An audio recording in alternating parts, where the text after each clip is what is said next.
Saat ini John Wick sedang berlari bersama anjing kesayangannya. Ketika jam 6 dikhawatirkan misi pembunuhan akan segera dimulai.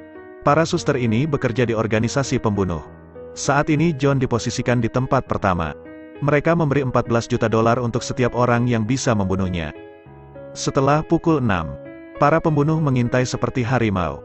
Mereka bersemangat karena akan mendapatkan bonus yang besar. John naik taksi karena ingin menyelamatkan nyawa anjing kesayangannya. Kemudian ia memberikan koin kepada supir untuk membawa anjingnya ke hotel. John keluar dan berlari ke perpustakaan untuk mencari buku. Setelah dibuka ada foto bersama istrinya dan beberapa koin. Akhirnya ia menemukan kalung suci yang sedang ia cari. Pada saat ini seorang pembunuh muncul di depannya. Dia tidak sabar menunggu 6 jam. Ia ingin mencabut nyawa John terlebih dulu. Dia langsung menikam dan menyerang John. John dengan mudah menghindari serangan mematikannya. Kemudian ia berhasil menusuk bahu John. Tapi dengan cepat John berhasil membalikan serangannya. Ia melempar pisaunya. Tapi pria ini membanting kepala John ke lemari. Lalu John membalas serangannya dengan buku yang ia pegang. Ia tidak tahu kalau soal membunuh. John adalah masternya. John memasukkan buku ke dalam mulutnya dan memukul kepalanya hingga ia tewas. Akhirnya John berhasil mengalahkannya dan lari keluar dari perpustakaan. Semua pembunuh diam-diam menonton dari jalan. John berlari ke rumah dokter. Dokter adalah orang yang baik. Dia tahu bahayanya kalau dia menerima John. Tapi ia masih tetap menjahit luka John sayangnya. Jadwal untuk memburu John akhirnya dimulai. Komunitas pembunuh bayaran langsung mengumumkan sayembaranya. John sudah mengetahui kalau waktu bebas berakhir. John memindahkan cermin dan langsung menjahit lukanya sendiri. Dokter Luong berdiri dan membernya instruksi. Dokter memberitahunya loka yang aman.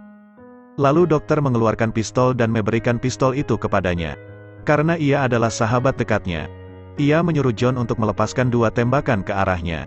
Setelah membunuh sahabatnya, John langsung meninggalkan tempatnya. Saat ini semua pembunuh memulai beraksi. Kemudian di dalam toko, ia diserang oleh sekelompok pembunuh. Tapi ia berhasil melawannya hanya menggunakan tangan kosongnya. Ia berhasil mengalahkan sekelompok pembunuh itu.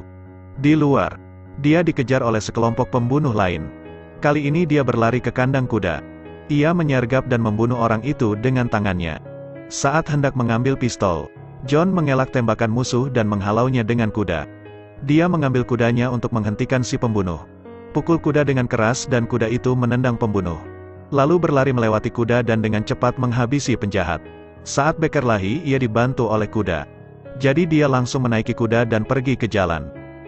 Ternyata 2 orang ini sudah menunggunya.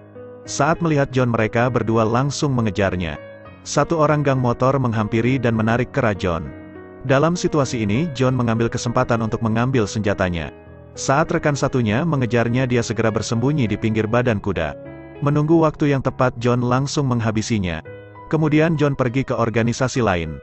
Ia menunjukkan salib dan ingin bertemu seseorang. Ternyata ini tempat pertama tinggal. Tempat ini adalah organisasi kriminal.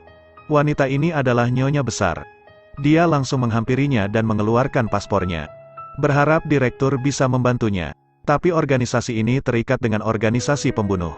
Tapi karena John masih menyimpan paspornya, direktur masih harus membantunya. Mereka melewati tempat latihan anak muda. John datang baik-baik ingin melepaskan ikatannya. Direktur setuju dengan permintaannya. Tapi karena sudah di-cap, John tidak akan bisa kembali ke sini lagi.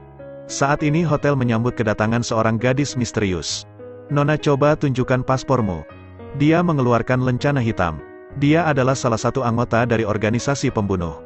Posisinya cukup tinggi dan dia hanya mendengarkan perintah kepala organisasi saja. Dia pergi menemui manajer hotel. Karena John memiliki hubungan dekat dengan banyak penjahat, aku ingin kau langsung membunuhnya. Wanita ini datang untuk memperingatkannya. Karena mengkhawatirkannya, ia menyuruh manajer untuk mengundurkan diri. Ia akan menyewa seseorang untuk membunuh John. Esok harinya ia mendatangi orang yang sangat berpengaruh. Tidak hanya menyuruhnya membunuh, tapi memberinya senjata. Ia juga memberinya waktu 7 hari untuk menghabisi John. Pria ini pun langsung membuat rencana dengan anak buahnya. Saat John datang, tapi tempat kecil ini juga hampir dipenuhi dengan pembunuh. Hadiah sayembaranya telah naik menjadi 15 juta.